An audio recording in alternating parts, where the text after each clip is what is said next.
하나님이 기뻐하시는 사람 37번째 설교고요. 다윗의 인생을 우리가 네 번째 우리 함께 메시지로 있습니다. 오늘 자기 생명같이 사랑함이란 제목으로 오늘 주신 말씀을 나눕니다. 이 다윗이라는 성경 구약의 가장 중심에 있는 이 인물의 인생을 쭉 돌아볼 때요, 떼놓을 수 없는 두 명의 인물이 있습니다. 양극단에 있다고 해도 과언이 아니지요. 다윗을 너무 미워한 사람과 너무 사랑한 사람. 근데 아이러니하게도 이 두 사람이 아버지와 아들이지요. 누굽니까? 사울과 요나단이지요. 너무 미워했던 사울과 너무나 사랑했던 요나단. 오늘은 그 요나단에 대한 말씀을 좀 함께 나누고요. 본문은 우리가 18장 1절부터 5절을 읽었지만 전체 한 21장까지 쭉 내용 가운데 요나단과 다윗에 대한 내용을 함께 보면서 주시는 은혜를 나누려고 합니다. 우리가 보통 친구라고 하면은요, 이제 한국적인 문화와 이 전통 안에서는 일단 친구라고 하면 비슷한 나이를 가진 사람이 친구인 경우가 많습니다. 저도 그렇죠. 이제 친구라고 하면 저는 제일 먼저 떠오르는 게 제 비슷한 나이 또래 사람들을 제가 먼저 친구로 이렇게 떠올립니다. 결혼을 한 이후에 보니까요, 아예 배우자들의 나이까지 비슷하면 이제 금상첨화인 것 같아요. 실제로 한국에 있는 제 제일 친한 친구 목회자 부부는 이 아내들의 나이도 똑같아서 서로 이렇게 더 가까워지는 것 같습니다. 그런데 미국에서 태어나고 자란 저희 아이들을 보니까요, 이 친구의 범위가 전혀 달랐습니다. 워낙에 이제 형, 누나로 부르는 것이 아니라 이름을 불러버리니까 한참 아래로, 한참 위로도 그냥 서로 친구처럼 그렇게 지내고, 그 친구라고 해서 물어보면 나이가 차이가 꽤 나는 경우가 애들이 대학 가니까 더 생겼던 것 같아요. 그 유명한 이제 영화 중에서 명작이라고 불리는 시네마 천국이라는 영화가 있죠. 보신 분들 많이 계실 겁니다. 영화를 너무나 사랑하는 조그마한 소년, 이 토토라는 소년과 동네 극장에서 영화를 돌려주는 그 영사 기사인 알프레도 할아버지의 그 정말 수십 년 시대를 뛰어넘은 친구처럼 지내는 그들의 우정을 그린 영화가 이 시네마 천국입니다. 우리가 그런 차원에서 볼 때 이제 성경 안에 나오는 가장 위대한 우정, 우리가 당연히 다윗과 요나단이라고 말하는데, 이 다윗과 요나단의 우정은요, 한국식 친구의 개념보다는 오히려 미국식 친구 관계에 더 가까워 보이는 것 같아요. 사실 성경이 요나단의 나이에 대해서 정확히 언급한 곳은 한 곳도 없습니다. 그 대신 다윗과 사울의 나이는 여러 군데서 언급을 했기 때문에 이 다윗과 사울의 나이를 여러 군데 이렇게 맞추고 이렇게 돌려가다 보면 이리저리 유추하게 됩니다. 요나단이 나이가 어땠을 것이다. 이 학자들 사이에서도요, 딱히 합의된 나이는 없습니다. 적게는 다윗과 요나단은 최소한 10살 이상이에요. 이거 10살보다 더 이하는 아예 없습니다.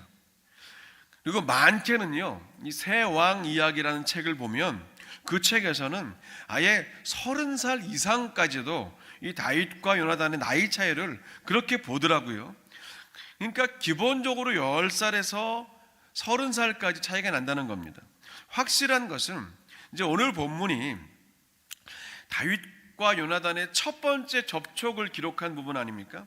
근데 당연히 소년이었던 10대 중반이었던 그 다윗이었을 때, 그때 이미 요나단은 부하들을 이끌던, 몸에 갑옷을 차고 칼과 활을 들고 다니던 그런 어엿한 장수로서의 위치였다는 겁니다. 그래서 그 중간쯤인 한 20살 어라운드로 보더라고 해도 거의 일찍 결혼하면 아버지와 아들뻘이지요. 그래서 미국식으로는 친구가 맞는데 이 한국식으로는 멘토라고 그렇게 해석하는 분들도 많이 계셨습니다. 근데 일단 우리는 친구, 우정으로 좀 많이 통념적으로 생각하고 있죠.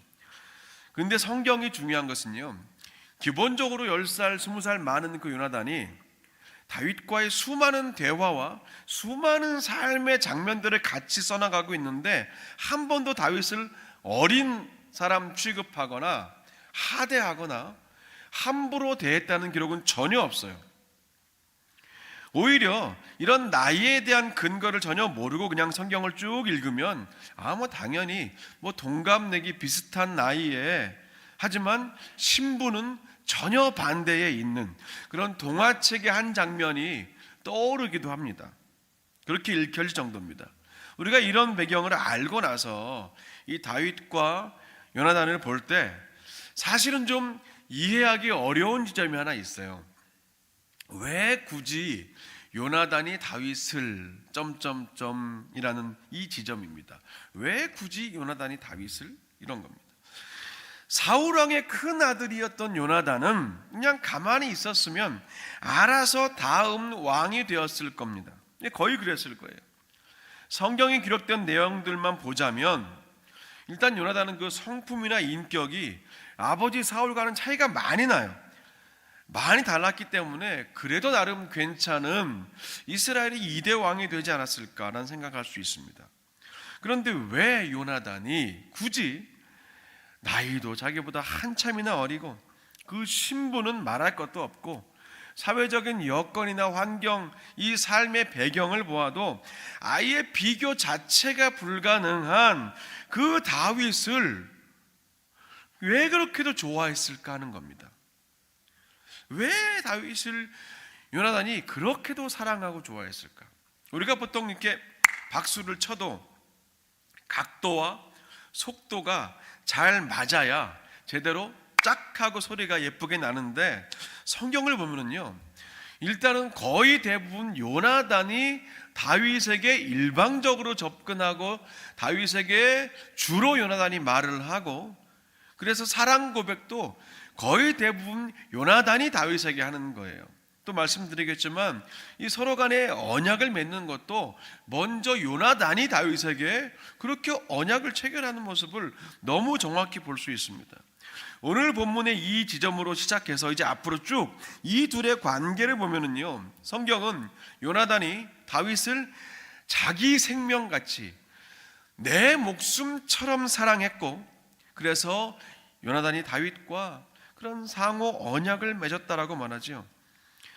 요청한 것도 아닌데 알아서 요나단이 그 당시의 일반적인 언약 체결 방식처럼 자신의 옷과 무기들을 다 벗어주었고, 다윗이 특별히 부탁하고 청탁한 것도 아닌데 알아서 요나단은 아버지 사울에게 계속 다윗을 감싸주면서 다윗을 보호하면서 다윗을 변호하는 역할을 많이 합니다. 아버지, 제발 다윗에게 죄를 짓지 마십시오. 다윗이 아버지께 무슨 잘못을 했습니까? 오히려 그렇게 선한 일을 많이 하지 않았습니까? 부하로서 저 다윗은 자기 생명을 아끼지 않으면서 블레셋을 죽였습니다. 그리고 아버지에게 그 영광을 다 돌렸음에도 불구하고 도대체 왜 다윗을 죽여서 아버지께서 하나님께 죄를 지으려고 하십니까? 이런 말을 계속했죠. 물론 나중엔요, 이 요나단이 하도 다윗을 감싸고 노니까 참다 못한 사울이 어떻게 했습니까? 요나단에게 거의 저주를 퍼부어요. 이 계집종의 소생아, 그러면서 막 심한 말을 퍼붓고 다윗에게 던졌던 그 단창을 큰아들 요나단에게도 똑같이 던지는 장면까지 성경은 말하고 있지 않습니까? 그렇게 요나단은 이 육신의 아비인 사울이 아니라 마음과 영혼의 동역자인 다윗에게 삶의 중심축을 확실히 두고 살았던 사람인 것은 너무 분명합니다. 근데 우리는 여전히 왜 요나단이 굳이 다윗을이라는 의문점이 남아있다는 거예요. 그런 말이 있습니다. 프라이머리 이펙트, 첫인상 효과 혹은 초두 효과라고 말하는데요, 사람이 누군가를 만나면요, 학자들이 연구를 해보니까 단 0.3초 안에 호감과 비호감을 결정한다는 거예요. 그냥 보자마자 1초도 안 돼서 호감이네, 비호감이다. 그리고 딱 3초만 그 사람과 함께 있으면 이런 사람이구나 하고 첫인상을 스스로가 확정 지어버린다는 거예요. 0.3초 안에 호감과 비호감을 결정하고 3초만 지나면 첫인상을 딱 확정지어 버린다는 겁니다. 근데 그런 초두 효과를 떠나서 물론 사람이 첫눈에 확 반할 수도 있겠지만 그것만으로는 지금 이 요나단과 다윗의 관계, 특별히 다윗을 향한 요나단의 마음을 다 설명할 수가 없다는 거예요. 뭔가 특별한 것이 이 둘 사이에 분명히 있다는 겁니다. 그렇지 않고서야 어떻게 나이와 신분과 모든 여건을 초월해서 그렇게 헌신적이고 충성적이게 다윗에게 요나단의 마음을 내어줄 수 있었을까 하는 거죠. 우리가 오늘은 늘 이 본문을 다루면 하는 그런 설교들처럼 다윗과 요나단의 우정을 본받아 우리도 성도들과 친하고 사이좋게 지냅시다라는 설교를 하는 것은 전혀 아니고요. 전 이 둘 사이에 친히 개입하셨던 그 하나님의 어떤 의도와 섭리를 우리가 짧지만 잠깐 좀 확인했으면 좋겠고요. 그리고 동시에 생명을 걸고 나의 편이 되어주신 그 예수님을 우리가 이 사순절 기간에 다시 한번 이 말씀, 특별히 이 요나단과 다윗의 관계 안에서 다시 한번 예수님을 좀 발견해 보고자 하는 겁니다. 먼저 우리가 집중할 부분은요, 이 요나단과 다윗 사이에 맺었던 언약이에요. 언약이 뭡니까? 언약은 하나님이 우리와 관계하시고 우리를 돌보시고 지키시는 가장 중요한 틀이 언약입니다. 믿음의 조상 아브라함의 그 신앙과 삶은 철저하게 하나님의 언약이 끌고 가신 증거였습니다. 하나님의 언약은 어떤 인간의 요청과 필요에 따라서 맺어지고 안 맺어지고 그 주도권이 사람에게 있는 것이 아닙니다. 전적으로 하나님의 의지와 의도와 때에 따라서 우리와 하나님은 언약을 맺어가셔요. 그래서 언약을 다른 말로 은혜라고 합니다. 하나님의 언약이 그 아브라함으로 시작된 모든 믿음의 계보를 다 지탱해 주고 계셔요. 지금까지 그렇습니다. 신실하신 하나님은 반드시 당신이 우리에게 하신 그 언약을 지키시는 분이고 또 지키셔야 하기 때문에 그 언약 안에서 우리는 지금까지 보호와 인도를 받으며 생명과 장차 구원에 이르게 되는 것입니다. 그래서 이 언약 신앙이 너무나 중요한 겁니다. 하나님은요, 다윗이 골리앗을 이기고 요나단을 만나기 이전에 그 전에 이미 언약의 말씀으로 다윗을 세워주셨지요.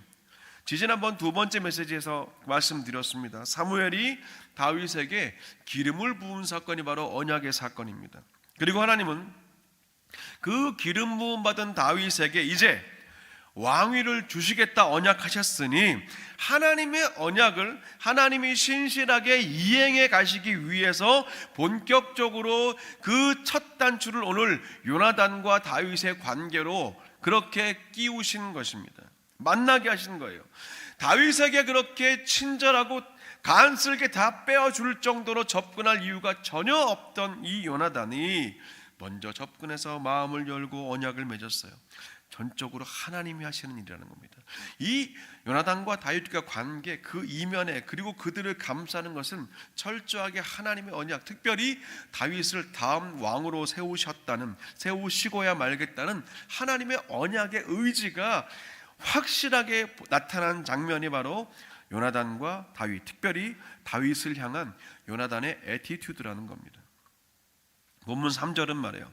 요나단은 다윗을 자기 생명같이 사랑하여 더불어 언약을 맺었다라고 말합니다. 성경은 이들이 어떤 언약을 맺었는지는 기록하고 있지 않아요. 근데 우리가 이어지는 일들을 통해서 충분히 예상해 볼 수는 있습니다. 다윗, 내가 너와 함께 하겠다. 요나단이 말하는 거죠. 내가 너를 돌봐주겠다. 이제는 너는 나와 함께 가는 거야. 이런 식 언약 아니겠습니까? 일방적으로 요나단이 다윗에게 제안을 해서 더불어 맺은 이 언약은요, 오늘 이 사무엘상 18장 3절 한 번으로 끝나지 않아요. 20장을 보면은요, 라마나요스에서 도망쳐서 요나단을 만난 다윗에게 또 요나단이 이 언약적인 맹세를 합니다. 결단코 네가 죽지 않을 것이다. 네 마음의 소원이 무엇이든 간에 내가 너를 위해서 그것을 이루어줄 것이다. 요나단이 말을 해요. 20장 13절에서 또 언약을 해요. 내가 나의 아버지로부터 너를 보호하지 않는다면 하나님이 나에게 벌을 내리시고 또 내리실 것이다. 하나님이 너와 함께 하실 것이다. 그리고 나중에 너의 다윗, 너의 대적들이 다 사라졌을 때, 그때 너의 인자를 나의 집에서 끊어버리지만 말아다오. 다윗 너의 대적이 다 사라졌을 때 나와 내 가족들을 향한 그 너의 인자한 마음을 멈추지만 말아주면 된다.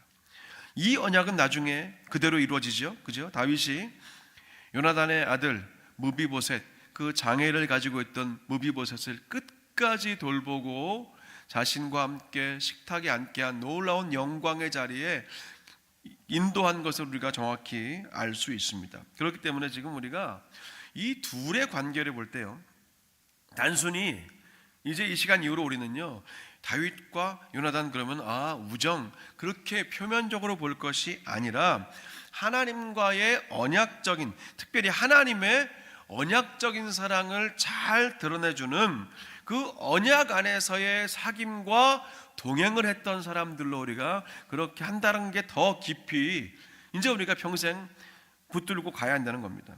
그래야 성경이 말하는 지금 둘 사이를 기록한 몇 가지 표현들이 있는데요, 조금 예민할 수 있는 그런 표현들이 단순히 우정으로 보지 않고 언약적 사랑의 관계, 하나님의 언약을 드러내시고 이행하시기 위한 그 과정으로 봐야 성경이 말하는 몇 가지 이런 표현들이 이해가 되는 겁니다. 성경은 이들이 원래 잘 알던 사이도 아니고 엄청난 신분과 배경과 나이 차이에도 불구하고 또 남성과 남성, 이 동성간의 관계를 설명하면서 그들이 서로가 마음과 마음이 하나가 되어서 자기 영혼, 자기 생명같이 서로를 사랑했다. 요나단이 다윗을 심히 좋아했다. 마음에 원하는 것은 무엇이든지 들어주었다. 지금 이런 표현들은요, 남녀간에 아주 깊은 정말 불타는 사랑에서나 나올 법한 표현인데, 이 표현을 성경이 그 둘 사이에 썼다는 것은 단순히 우정으로 보면 좀 이해가 안 되고요, 이 언약적 관계로 봐야, 하나님이 우리를 향한 그 사랑으로 보아야 이 둘의 관계의 사랑이 이해가 된다는 겁니다. 하나님이 우리를 향한 사랑이 그렇기 때문입니다. 하나님이 독생자 예수님의 생명을 우리에게 내어주시기까지, 그렇게까지 우리가 사실은 사랑받을 어떤 자격이나 조건은 없어요. 다윗과 요나단의 신분 차이처럼 하나님과 우리는 그것과 비교가 안 될 정도로 감히 하나님의 사랑을 우리가 요청할 수도 없고 기대할 수도 없는 그런 존재들인데, 하나님이 일방적으로 우리에게 베풀어 주시고 부어 주신 거예요. 누구든지 예수를 믿기만 하면 누구든지 구원과 영생을 얻을 것이라는 이 언약을 맺어 주신 겁니다. 그래서 우리가 아직 여전히 죄인 되었을 때에 예수님께서 우리를 위하여 죽으심으로 말미암아 우리를 향한 하나님의 사랑을 이미 확증해 주신 거지요. 이것이 은혜입니다. 이게 언약 안에서의 은혜예요. 이게 오늘 우리가 이 둘의 관계와 그들의 깊은 신뢰와 또 이어지는 언약의 이행을 쭉 보면서 우리가 그 안에서 확인하게 되는 하나님의 은혜인 겁니다. 그와 동시에 우리는 표면적으로 드러나 있는 이 다윗과 요나단의 관계 안에서도요, 복음의 메시지를 읽어낼 수 있습니다. 하나님의 사랑이, 이 언약적인 사랑, 언약 안에서의 사랑, 언약을 이행하고야 마는 그 신실하신 하나님의 사랑이라면, 예수님의 사랑은 친구 되신 사랑입니다. 요한복음 15장 13절에서 예수님 말씀하셨죠. 사람이 친구를 위하여 자기 목숨을 버리면 이보다 더 큰 사랑은 없다. 예수님은 실제로 그렇게 생명을 내어주시기까지 그 말씀을 실천해 주시고 몸소 보여주셨습니다. 전 세계적으로 이 K-드라마의 역사를, 그 붐을 일으켰던 그 오징어 게임 시즌 1에 오일남이라는 할아버지가 나오지요. 그 오징어 게임 전체 시스템을 만들고 주관하면서 운영하는 그 대표 운영자임과 동시에 게임 안으로 직접 들어가서 함께 부딪히고 함께 긴장하고 함께 움직이고 함께 공포에 떨면서 함께 그들과 섞여 살았던 그 오일남 할아버지의 캐릭터는요, 우리가 어떻게 보면 물론 그 드라마 자체를 전말하는 것이 아니라 그 캐릭터만 보면 성육신하신 예수님의 모습으로도 저는 한편으로 해석이 가능하다고 생각을 합니다. 이 세상을 창조하시고 운영하시는 하나님께서 직접 친히 이 땅에 내려오셔서 우리와 함께 이 땅에 거하신 것, 그것이 인카네이션, 성육신하신 예수님의 모습이라는 거지요. 그 오일남치가 했던 말 중에 유명한 말이 있잖아요. 우리는 깐부잖아. 깐부 뭔지 아시죠? 친한 친구. 우리는 깐부잖아. 기억 안 나? 우리 손가락 걸고 깐부 맺은 거, 깐부끼리는 네 거 내 거가 없는 거야. 그 오일남 씨가 말했던 유명한 대사거든요. 전 그걸 생각하다 보니까 오늘 이 다윗과 요나단의 관계는요, 누가 뭐래도 성경에 나오는 최고의 깐부 관계인 것 같아요. 최고의 깐부예요. 자기의 생명같이 서로를 아껴주고 네 거 내 거 없이 마음과 생각을 서로 공유하고 그 맺은 언약을, 그 드라마는 어기지만, 하지만 예수님은, 그리고 오늘 성경에 나오는 다윗과 요나단은 끝까지 그 언약을 지키는 신실한 모습을 보였어요. 그래서 여기서 우리는 예수님을 얼마든지 기억할 수 있고, 예수님이 이 땅에 오신 그 복음을 오늘 다윗과 요나단의 관계 안에서 얼마든지 우리가 읽어낼 수 있다는 거죠. 예수님은 자기 생명같이 우리를 사랑하셨습니다. 그래서 그 생명 아끼지 않으시고 가장 소중한 자신을 우리에게 내어주셨어요. 근데 우리는 어떻습니까? 어려울 때 조금 내가 도와주고 힘들 때 누군가에게 조금 힘이 되어준 것 가지고 온갖 우리는 생색내기를 좋아하잖아요. 염치라는 세계관이 있는 것 같아요. 염치의 세계관. 이 염치의 세계관 안에서 우리는 늘 이렇게 속으로 말하고 또 기대하면 살아요. 자기가 염치가 있으면 뭐라도 좀 해주겠지. 염치가 있으면 신세를 갚아야지. 아니, 염치가 있으면 뭔가 좀 성이라도 보이겠지. 이게 염치의 세계관이에요. 근데 주님은 그렇지 않으시잖아요. 주님이 우리에게 원하시는 것은 아주 단순합니다. 심플해요. 뭡니까? 기억하고 감사하는 것. 둘 다 기억자로 시작해요. 기억하고 감사하는 것이에요. 그래서 우리는요, 우리의 가장 좋은 친구, 최고의 깐부이신 주님을 날마다 기억하고 날마다 감사하며 사는 거예요. 기억하기 위해서 어떻게 해야 됩니까? 자세히 살펴야 돼요. 감사드리기 위해서 어떻게 해야 됩니까? 인정해야 합니다. 기억하기 위해서 나의 삶을 자세히 살피고 돌아보고, 그리고 감사하기 위해서 작은 것 하나라도 주님이 하신 것임을 계속 인정하는 것이에요. 지난 나의 시간들과 오늘 이 자리, 그리고 그 모든 순간들을 자세히 살피고 이 모든 것들이 주님의 은혜임을 인정할 때 오늘도 우리는 주님께 속한 자로 그렇게 살게 되는 겁니다. 월드컵 경기의 시상식 장면을 기억해요. 이 MVP 받은 선수든지 혹은 정말로 주전으로 열심히 몸을 사리지 않고 뛴 선수든지, 아니면 그 월드컵 기간 대부분을 예선전부터 결승전까지 거의 그라운드를 밟지 못하고 벤치 워머로 있으면서, 아니 저런 사람이 있었어? 월드컵 우승컵을 들기 위해서 쫙 단 위에 올라갔을 때 그때 처음 보이는 얼굴 같은 사람도 있을 수 있잖아요. 그런데 그런 후보들도 그 시상대 위에서는 똑같은 메달을 똑같이 목에 다 겁니다. 우리를 자기 생명같이 사랑하신 주님께 우리가 속한 자로 산다는 것은요, 대단한 무엇을 이루어내고 우리가 어떤 성과를 내지 않아도 주님 편에 있기만 하면 승리와 상급을 받는다는 그런 말이 되죠. 나는 주님께 속한 자인가? 나는 주님의 언약의 말씀을 오늘도 붙들고 사는 자인가? 주님의 신실하심을 내가 여전히 의지하고 있는가? 아니면 아니면 늘 섭섭병에 걸려서 염치없는 사는 것인가?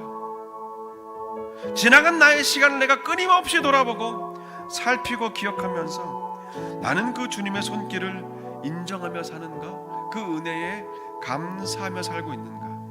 여러분, 이 질문들에 대한 바른 대답을 우리 스스로가 하는 것, 전 그것이 오늘 이 시간 주님이 우리 모두에게 원하시는 이 말씀을 통한 하나님의 음성이라고 믿습니다. 우리 각 사람에게 맡겨주신 그 사명을 붙들고 우리 각 사람이, 여러분 모두가 서 있는 그 자리에서, 저와 여러분이 서 있는 그 자리에서 충성되이 하나님의 나라를 이루어 가시는 그런 저와 여러분 되시기를 주님의 이름으로 간절히 축원합니다.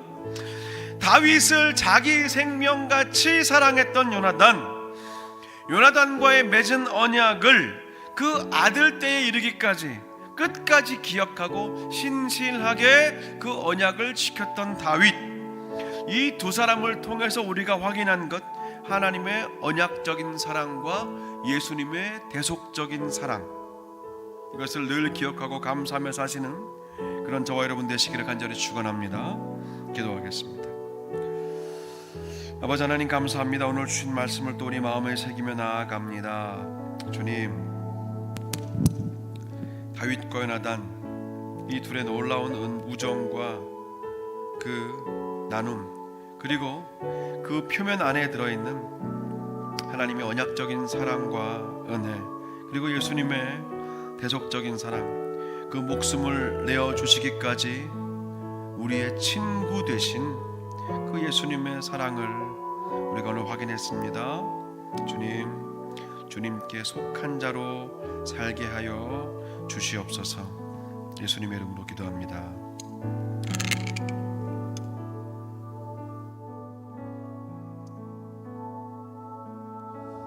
우리 가사를 생각하시면서 함께 고백합니다. 이 땅에 내 삶이 비록 버겁더라도 주님의 선하심 나 믿으며 가리. 이 작은 자통에 주가 이루어 가시니 감사로 사는 삶 나 살기 원하네. 내 삶의 시간 속에 주 일하시네. 내 모든 여정 속에 함께 하시네.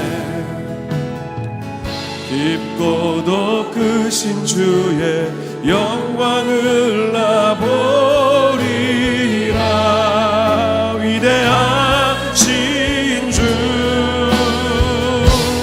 나는 주님께 속한 자 되어 주의 나라 위해 전심으로 살리라.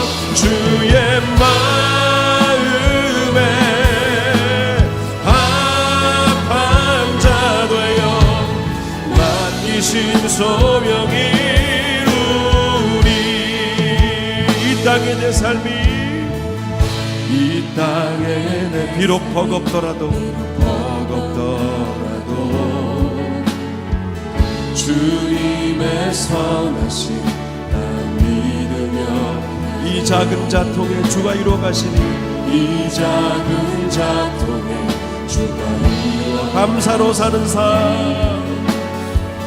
감사로 사는 삶 나 살기 원하네. 내 삶의 시간 속에, 내 삶의 시간 속에 주 일하시네.